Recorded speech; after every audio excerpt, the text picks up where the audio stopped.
Welcome to Equestrian Journeys. I'm Sandy Colling, your guide to the captivating world of European horse culture.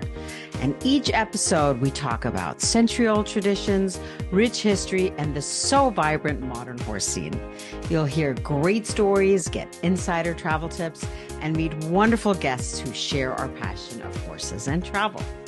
Whether you're planning your next adventure or exploring from home, Equestrian Journeys offers a unique perspective on travel and equestrian, as well as non-equestrian culture all over Europe.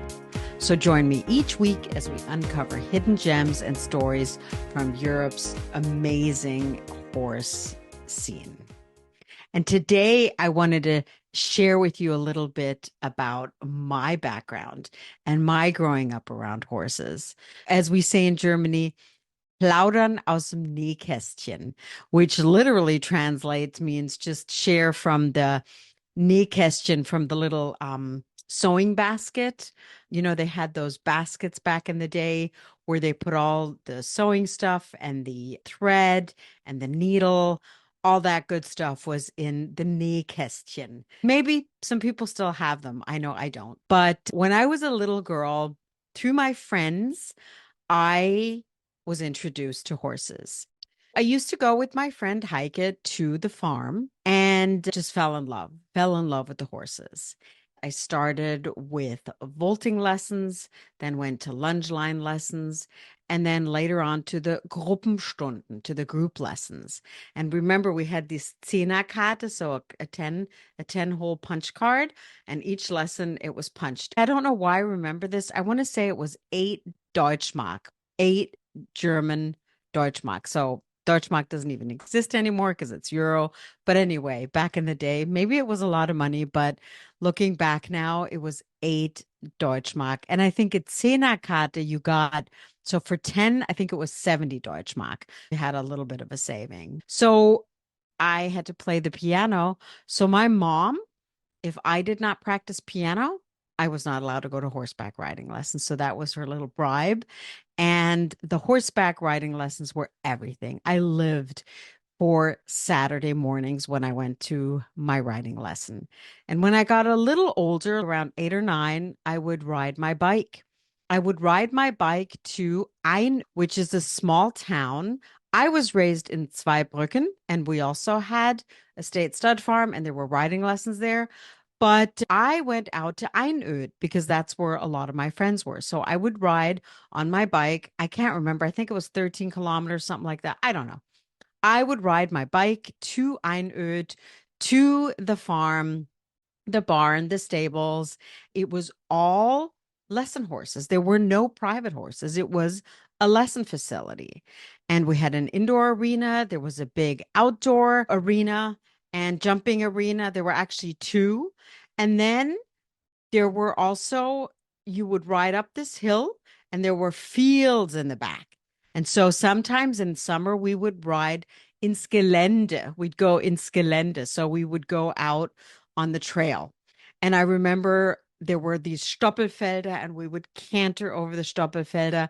Sadly, as I got older, all that land was built up and it became houses and we couldn't go out anymore.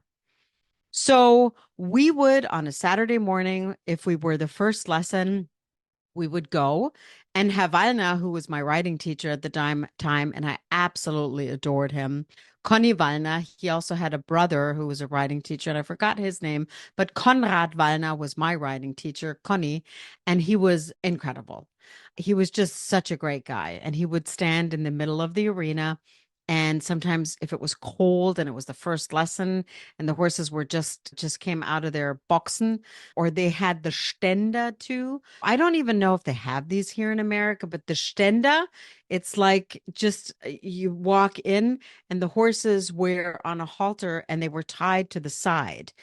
They did do away with that. It became illegal in Germany because they have strong animal protection welfare. So they did do away with the Stände, but way back in the day when I was a little girl, they still had them.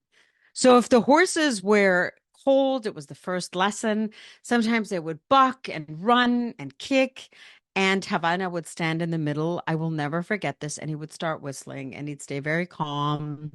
And if somebody fell off, he'd say, "Get back on. You're not a real rider if you haven't fallen off." He always just really, really kept his calm. It was so great. It was such a great influence. So we'd get to the barn and Havana would just divvy out the horses. He said, "You ride Tamara, you ride Phipps, you ride so and so on." And he would distribute the horses. He would tell us what horse to ride. And I will never forget. I mean, I'm looking back, this is 50 years ago.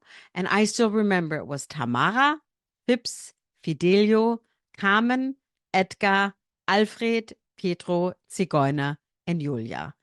Those were the school horses, and they were in a row around like an L shaped. And he would say, "Okay." And we'd say, "I want to ride Fidelio." And Fidelio was actually my favorite horse. And he would say, "Nope, you're riding Tamara today, or you're riding Carmen today." And I was like, and he would not let us swap. So it was really great because every time we went, we would ride a different horse. Now, when it was our birthday, we got to pick. So that was always fun. And if it was the first lesson of the day, he would distribute the horses and we would then go and groom them and tack them up. All the tack was in the barn with the names. And we had to take the striegel, so the curry comb, and we would have to curry and then we'd have to bang it on the floor. And there would have to be at least 20 imprints of dirt on the floor. Otherwise, we were not allowed on. The other little thing that there was, we had to clean their tail. We were not allowed to use brushes. It was done with the hand. Den Schweif verlesen. I don't know if there's actually a term in English, but we'd have to like pull the mane and like take pieces of straw or hay out. And the bedding was actually straw. They didn't use shavings. And if a horse had a piece of straw or a piece of dirt in their tail, then the person who was riding the horse with the straw or the dirt in the tail would have to eine Runde ausgeben, spendieren, eine Runde spendieren, would have to buy a round of Cokes back in the day. It wasn't beer, not yet. That happened later. All these little nuances, and it's not specific to Einöd. This is like all across Germany. If das Pferd was im Schweif hat, if the horse has a piece of straw or anything in the tail, you have to buy a round of drinks. So then we would tack up and we would walk into the arena. There was a door, and we'd walk into the arena, into the indoor, and we'd have to say, "Tür frei." And then somebody in the barn or the riding teacher would say, "Ist frei." So basically, door free. Was the door free? And then the person would say, "Yes, it is. Tür frei, ist frei. It is free." Or it is clear, I guess. And so we'd walk in and we'd go to the middle and we'd line up in the middle. We'd mount. And then he would say, "Okay, an der Tete." So Tete is actually the French word tête, which means head. So at the top, at the front, is whatever, Heike with Tamara. And then next is Sandy on Fidelio. And then he would tell us where to go and we would ride in the group lesson. And then sometimes from outside little farms, people would ride on their private horses to the indoor and they would come in from the outside. And again, they would call Tür frei. And then one of us would say, "Ist frei." And they'd come in. And sometimes we'd be 8 in a group lesson and then 2 private riders in the middle and maybe even another person lunging. So there was a lot going on sometimes.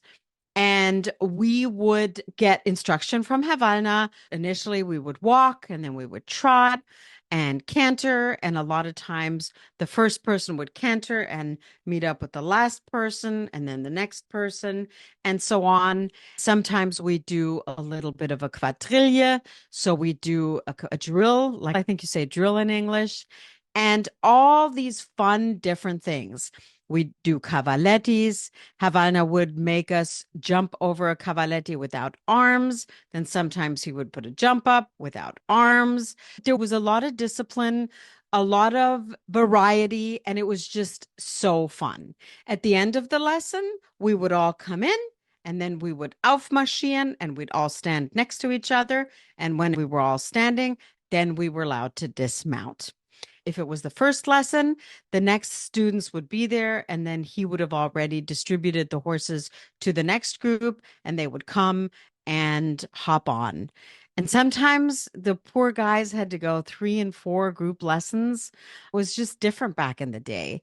And then the last lesson, when they dismounted, they would then bring the horse into the stall and untack them and then clean them. So back in the day, there was a lot of discipline that went into it, a lot of structure, I guess is the word I'm looking for. And we would sometimes then stand at the banda, at the kick wall, and we'd watch the next lesson. And of course, we would go into the Reiterklause. So we'd go around and we go up into the little restaurant slash cafe area. And we'd have in winter, a lot of times we'd have Hagebuttentee. So we'd have a tea, an herbal tea with a brezel, with Kräuterbutter, with herb butter. And later on, we'd maybe have a beer. As we got older, of course, in Germany, you can drink wine and beer at the age of 16. I went there from the age of 5 when I started with vaulting to 16, 17 even. So I was there for many, many years. Then in the summers, we'd have little vereinsinterne Turniere, which are little shows. There were dressage shows and there were also jumping shows. And we'd have to do the Gehorsamsprung. So if we wrote a little test, we'd have to then jump a little at the end. Then you had to do a little jump at the end just because it was an all-rounded thing. It was so fun, but it's still done like that today. So the way the group lessons are run in Germany, it is a little different. And when the group of us went to Germany this summer, and some of the American participants, when we went to the riding club in Germany and they watched a group lesson, they were blown away at how different it is done in Germany as in America. They actually took some of the ideas back and implemented them in their lesson program. So I think that's really, really cool. Andere Länder, andere Sitten. So different countries, different traditions. So I just wanted to share a little bit of an insight with you how I was raised and how the riding is so different in Germany growing up. What I love, most small towns have an indoor arena and people will keep their horses at farms in the outside and they will come ride and go into the indoor. And there's just so much variety and it's such a big part of the culture. So this wraps up another episode of Equestrian Journeys. And I want to thank you for joining me and listening to me sharing a little bit of nostalgia about my childhood growing up and how it is so different in Germany as it is in America. And if you enjoyed the journey today, why not share it with a friend who loves horses and loves other cultures and traditions? So don't forget to subscribe to Equestrian Journeys on your favorite podcast platform so you never miss an episode. And for more content, travel tips, and beautiful images from our equestrian adventures, visit the website linked in the show notes. If you have questions or suggestions or want to give me some feedback, you can reach out to me or find me on social media at Equestrian Journeys. Until next time, keep your passion for horses and travel alive.